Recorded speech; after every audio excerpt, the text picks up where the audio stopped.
കർണാടകയിലെ ധർമ്മസ്ഥലയിൽ നടന്ന കൂട്ടക്കൊലപാതകം എന്ന് പറയുന്ന സംഭവങ്ങൾ വീണ്ടും പച്ചപിടിക്കുകയാണ്. ധർമ്മസ്ഥലയിലെ കൂട്ട ശവസംസ്കാരം സംബന്ധിച്ച് മുൻ ശുചീകരണ തൊഴിലാളി, അതായത് കർണാടകത്തിലെ തന്നെ മാണ്ഡ്യ സ്വദേശി ചിന്നയ്യ പരാതിക്കാരനായി വന്ന, പിന്നീട് സാക്ഷിയായി വന്നു എന്ന നിലയിൽ വെളിപ്പെടുത്തിയ കാര്യങ്ങൾ 100% ശരിയാണ് എന്നുള്ള ചില സൂചനകൾ ഇപ്പോൾ പുറത്തു വരികയാണ്.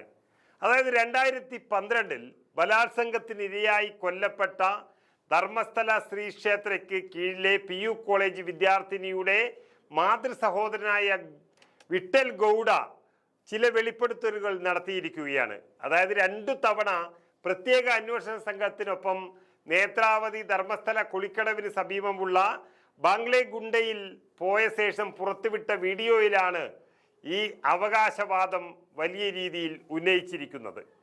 കുഴിച്ചിട്ട നിരവധി അസ്ഥികൂടങ്ങൾ കണ്ടതായി വിട്ടൽ ഗൗഡ അവകാശപ്പെടുകയാണ്.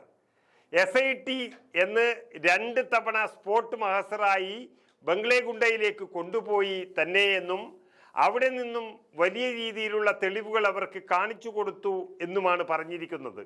ആദ്യ സന്ദർശനത്തിൽ 3 മനുഷ്യ അസ്ഥികൂടങ്ങളും രണ്ടാമത്തെ സന്ദർശനത്തിൽ മണ്ണിനടിയിൽ ഒരു കൂട്ടം മൃതദേഹങ്ങളും താൻ കണ്ടു എന്നാണ് അദ്ദേഹം പറയുന്നത്.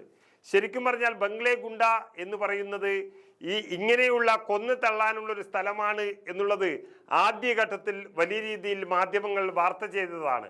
ഇത് ആര് കൊന്നു, ആർക്ക് വേണ്ടി കൊന്നു എന്ന് ഇതുവരെയും വ്യക്തമായിട്ടില്ലെങ്കിലും ചില അസ്ഥികൂടങ്ങൾ, ശവശരീരങ്ങൾ അത് യഥാർത്ഥ കഥ പറയുക തന്നെ ചെയ്യും. മൊത്തത്തിൽ കുട്ടികളുടെ അസ്ഥികൂടങ്ങൾ ഉൾപ്പെടെ 5 അസ്ഥികൂടങ്ങൾ താൻ കണ്ടു എന്നാണ് വിട്ടൽ ഗൗഡ പറയുന്നത്. പരാതിക്കാരൻ അഥവാ ശുചീകരണ തൊഴിലാളിയായ ചിന്നയ്യ പറഞ്ഞത് 100% സത്യമാണ് എന്ന് പറഞ്ഞുകൊണ്ട് വീണ്ടും ചില തെളിവുകളുമായി അവിടുത്തെ നാട്ടുകാർ തന്നെ രംഗത്ത് വരികയാണ്. ഒരിക്കലും ധർമ്മസ്ഥലയിൽ നടന്നത് നല്ല രീതിയിലുള്ള പ്രവർത്തനമാണ് എന്ന് പറയാൻ വല്ലാതെ വെമ്പൽപ്പെടുന്നവർ ഒരിക്കലും കാത്തു നിൽക്കരുത്.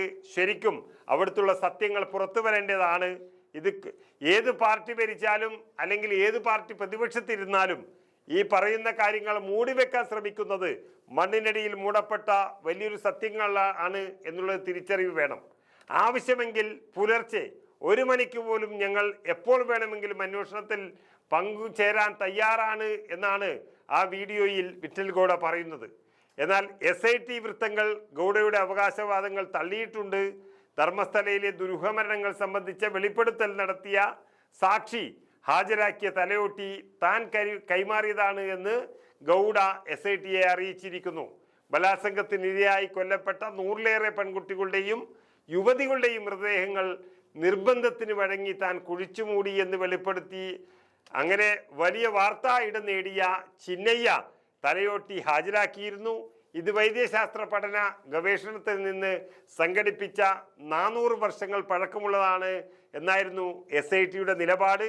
ഇത് തള്ളിയാണ് ചിന്നയ്യക്ക് തലയോട്ടി കൈമാറിയത് താനാണ് എന്ന് അവകാശപ്പെട്ടുകൊണ്ട് വിട്ടൽ ഗൗഡ രംഗത്ത് വന്നത്. ഏതായാലും ധർമ്മസ്ഥലയിലെ സംഭവങ്ങൾ വലിയ രീതിയിൽ ഇപ്പോഴും ചർച്ചയായിക്കൊണ്ടുവരികയാണ്. സത്യമുണ്ടെങ്കിൽ അത് തെളിയുക തന്നെ വേണം.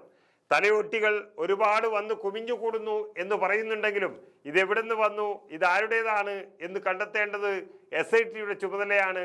അത് കാത്തിരിക്കുകയാണ്. കർണാടക സർക്കാരിനെ വളരെയധികം ഉത്സാഹത്തോടെ തന്നെ എല്ലാവരും ഉറ്റുനോക്കുകയാണ്.